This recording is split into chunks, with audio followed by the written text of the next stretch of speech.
हर खबर पर होगी आपकी पकड़। डाउनलोड कीजिए एबीपी लाइव ऐप। बड़ी खबर इस वक्त की जानिए आप। गैंगस्टर विकास दुबे के आतंक की कहानी कल खत्म हो गई, लेकिन क्या आपको पता है कि 2 जुलाई की रात कानपुर के बिकरू गांव में कैसे विकास दुबे ने 8 पुलिस वालों की हत्या की थी। दरअसल 2-3 जुलाई की रात विकास दुबे के घर उस छापे में शामिल बिठूर के एसओ कौशलेंद्र प्रताप सिंह घायल हुए थे। अब उनकी जुबानी सिर्फ एबीपी न्यूज पर सुनिए उस खौफनाक रात की पूरी कहानी।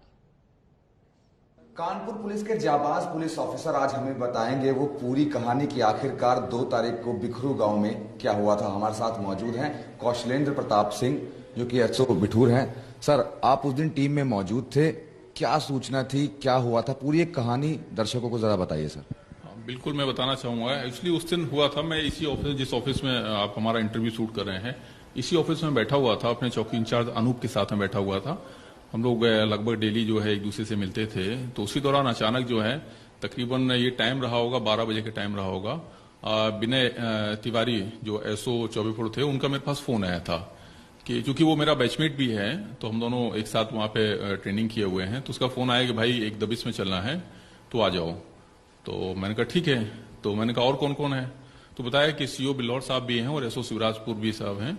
तो मैंने कहा ठीक है, चलो मैं आता हूं। उसके अंदर फिर यहीं से मैं तैयार होकर के और यहां से निकले, तकरीबन 12:20 रहा होगा हम लोग जब यहां से निकले हैं, और वहां तकरीबन 12:50 तक जो है वो हम लोग पहुंच गए हैं। तो यहां से मैं पहुंचा, यहां से मैं बेला क्रॉसिंग पहुंचा हूं। तो बेला क्रॉसिंग के आगे जो है एसओ चौबीपुर और अपने साथियों के साथ में जो भी फोर्स उनके साथ में था, उनके साथ में हम लोग जब वहां पे पहुंचे हैं, तो जैसे ही वहां पहुंचे हैं तो उसके तकरीबन 200-250 मीटर पहले हम लोगों ने जो है वो गाड़ियां पार्क कर दी थी अपनी सभी।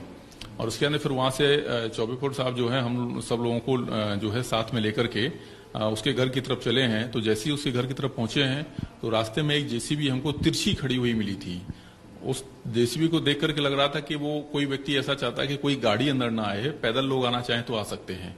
तो वही हुआ कि हम लोग जो है जैसे भी जेसीबी को क्रॉस करके आगे बढ़े तो उसमें सबसे पहले चौकी इंचार्ज अनूप था और उसके बाद में फिर मैं और मेरी टीम थी, फिर एसओ शिवराजपुर और सीओ बिल्लौर साहब भी थे। मतलब इन लोगों ने कब क्रॉस किया ये तो मैं नहीं देख पाया, क्योंकि मैं अपने आप को क्रॉस और अपनी टीम को क्रॉस करा करके जैसे लेकर के गया, तभी जैसे ही आगे बढ़ा हूं तो चौकी इंचार्ज अनूप को उसकी छत पे, विकास दुबे की छत पे जो है 2 लोग टहलते हुए नजर आए। तो जैसे ही उसने कहा कि सर देखिए वो 2 लोग हैं, तो वैसे ही उन लोगों ने भी शायद इस चीज को सुन लिया, वैसे ही उनका बड़ी तेजी से मूवमेंट हुआ। तो हम लोग उसके घर को घेरने की तरफ से थोड़ा बाएं तरफ जो है उसका घर अगर देखा होगा तो हम बाएं तरफ की तरफ बढ़े हैं, और जो ही बाएं तरफ बढ़े हैं वैसे ही हम लोगों के ऊपर जो है बिल्कुल जोरदार फायरिंग होने लगी। तकरीबन मुझे लगता है 1 मिनट में ही हमारे ऊपर कम से कम 20 राउंड फायर हो चुके होंगे। और उसी 20 राउंड के फायर में तो जिसको सारा फोर्स जो है हमारा तितर-बितर हो गया। जिसको जहां पोजीशन लेने की जगह मिली वहां पे या छिपने की जगह मिली तो वहां पे वो व्यक्ति छिपे या फिर पोजीशन लिया।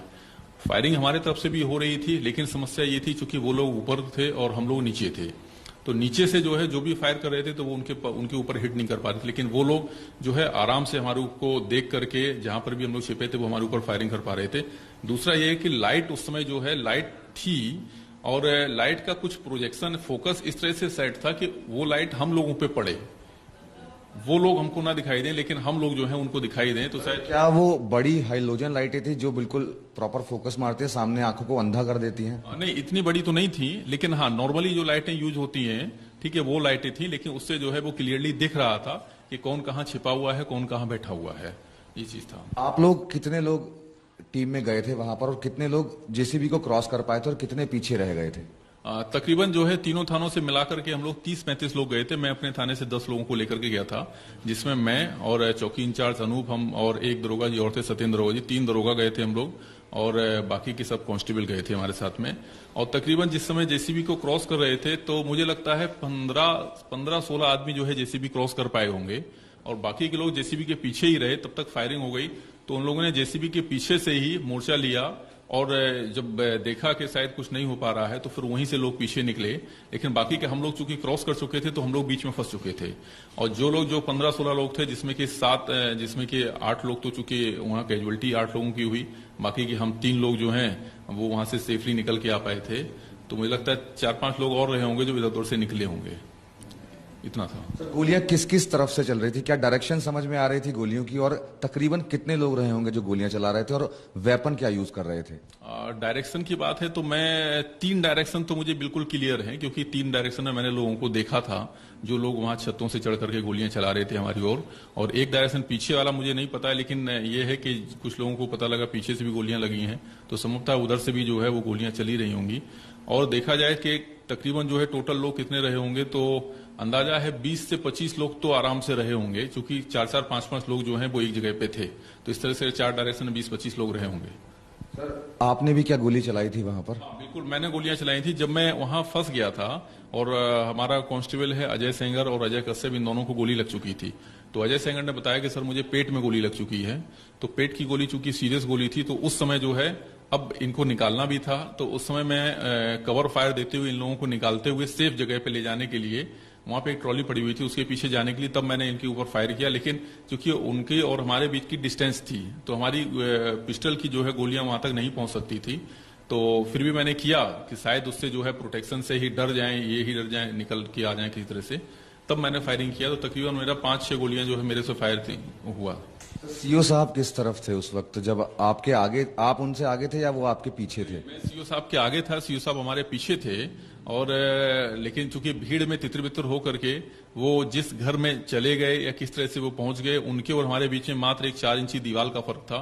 मैं दीवार के बाहर था, सीओ साहब उस दीवार के अंदर थे। ये बात मुझे बाद में पता लगी जहां सीओ साहब की बॉडी मिली, कि उसी जस्ट दीवार के पीछे जो है मैं था, वो अंदर चले गए थे। सर आप फिर कैसे निकले वहां पर? और आपने शायद एक घायल सिपाही की जान भी बचाई, वो बहुत ज्यादा घायल हो गए, तो आप निकले किस तरीके से फिर वहां? मैं पहले तो चूंकि हम तीनों लोग जो हैं एक ही जगह पे थे, अब हम 3 लोगों के पास में जो है वेपन, मेरे पास ही मात्र एक था, हमारे दोनों कांस्टेबल के पास में कोई वेपन नहीं था।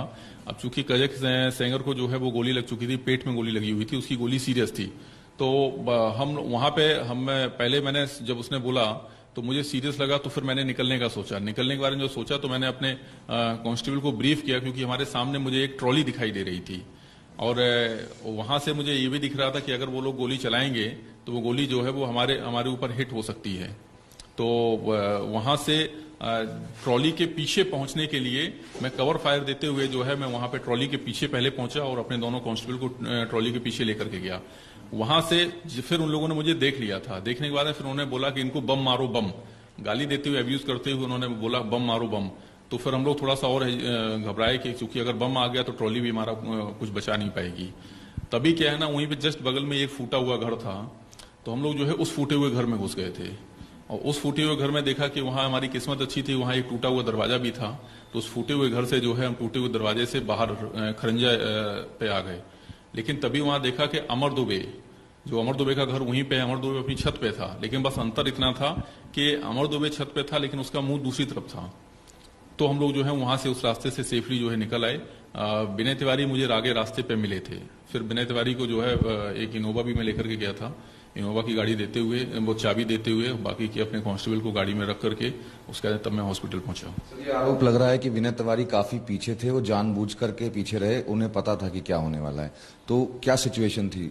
देखिए, पीछे का तो मैं जिस समय फायरिंग हुई उस समय तो नहीं बता पाऊंगा कि पीछे थे कि नहीं, लेकिन हाँ, जब गाड़ी से उतर के हम लोग जब चले हैं तो उस समय हम लोग सब लगभग सब बराबर चले थे, क्योंकि चौड़ा रोड था।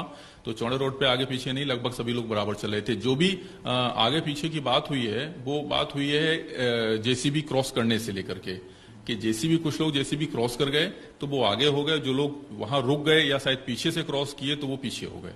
सर लाइट को लेकर के भी एक कहानी बनी हुई है कि लाइट थी गांव में उस वक्त या लाइट नहीं थी और लाइट बाद में गई, तो इस पर अगर आपको कुछ पता हो कि क्या हुआ था? लाइट के बारे में बिल्कुल क्लियर है, क्योंकि जिस समय हम लोगों ने गाड़ी को अपनी पार किया हुआ था तो उस समय भी जो है स्ट्रीट लाइट आ रही हुई थी, क्योंकि मुझे अच्छी तरह से याद है स्ट्रीट लाइट में की रोशनी में हम लोगों ने गाड़ी पार किया था। और जब हम लोग वहां पहुंचे हैं, पहुंचने के बाद जिस समय हम ऊपर फायरिंग हो रही थी तो वो स्ट्रीट लाइट आने की वजह से ही हमारा नुकसान ज्यादा हो गया, क्योंकि उस लाइट से जो है वो हम लोग दिख रहे थे और वो लोग छतों पे थे। तो लाइट उस समय नहीं गई हुई थी, लाइट आ रही थी। लाइट जो है वो शायद बाद में गई है और बाद में कटवाई गई है, लेकिन पहले जिस समय हम लोग मुठभेड़ पहुंचे हैं तो उस समय लाइट का ऐसा कोई इशू नहीं था, लाइट आ रही थी। कंट्रोल रूम में सबसे पहले क्या आपने सूचना दी थी? इससे पहले सूचना नहीं पहुंच पाई थी शायद, और बैकअप फोर्स देर में पहुंची। बिल्कुल, कंट्रोल रूम में जो है सूचना मैंने सबसे पहले दिया। इस चीज का क्लियर मुझे तब हुआ क्योंकि कंट्रोल रूम वाले जो भी वहां पे बैठे हुए थे ऑफिसर, वो मुझसे पूरी डिटेल ले रहे थे।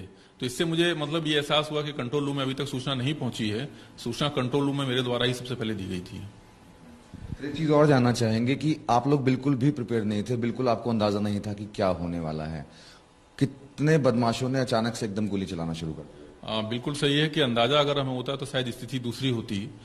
अंदाजा ना होने की वजह से और मेंटली प्रिपेयर ना होने की वजह से ही हम लोगों को इतना बड़ा नुकसान उठाना पड़ा है। लेकिन वो लोग पूरी तरह से ब्रीफ थे और उनको क्या करना है ये सब चीज उनको पता थी और वो लोग पूरी तरह से ब्रीफ थे उन लोगों को। कुछ और बातें आपको याद आ रही हो कि बदमाश किस तरीके की बातें कर रहे थे, एक दूसरे को आवाज लगा रहे थे क्या? बिल्कुल, वो आवाजें क्या, वो गालियां भी दे रहे थे और कह रहे थे कि इस बार जाने नहीं देना है किसी को, ठीक है, सबके सब जो है सबके सब यही मारना है, इस तरह की गालियां वगैरह भी दे रहे थे। ये चीज जो है मुझे याद आ रही है। और हाँ, पहले एक चीज शोर और हुआ था कि बदमाश हैं बदमाश, तो बाद में हम में से किसी ने चिल्ला के कहा कि बदमाश नहीं पुलिस है। इसके बावजूद ये वो लोग नहीं रुके और उनके द्वारा लगातार जो है हमारे ऊपर जो है फायरिंग करते रहे। सर, आपने पहले भी कई बार दबिश दी होगी इस तरीके से और पुलिस इसी तरीके से दबिश देती है, तो ये कैसा एक्सपीरियंस था आपका? अचानक से ये सब क्या हो गया? अभी तक की नौकरी में एक सबसे बड़ा एक्सपीरियंस रहा ये दबिश जो है बहुत बड़ा एक चैप्टर भी पढ़ा के गई है। बस ये है कि बहुत कीमती चैप्टर रहा ये दबिश। हम लोगों ने कई बार दिए हैं, यहाँ नहीं बाहर भी दिए हैं, लेकिन इस तरह का कभी कोई इंसिडेंस नहीं हुआ। ज्यादा से ज्यादा अगर होता है तो सिर्फ इतना होता है कि जिसको हम पकड़ने जाते हैं उसके परिवार वाले या उसके मोहल्ले वाले उसको आने नहीं देते हैं। केवल खींचतान जो होती है मात्र उसी में होती है। हम लोग उसे खींच रहे होते हैं कि लेके जाएंगे और वो लोग उसे खींच रहे होते हैं कि लेके नहीं जाएंगे। लेकिन अभी तक जो है पुलिस के ऊपर कोई अटैक नहीं किया इस तरह की कोई, और यही चीज हमारे दिमाग में थी कि पुलिस के ऊपर कौन अटैक करेगा, या इस तरह की हमारे दिमाग में बात थी ही नहीं कि पुलिस के ऊपर भी कुछ। तो ये एसओ बिठूर की जुबानी आप सुन रहे थे, वो 2-3 जुलाई की जो बिकरू गांव है वहां की खौफनाक रात की पूरी कहानी।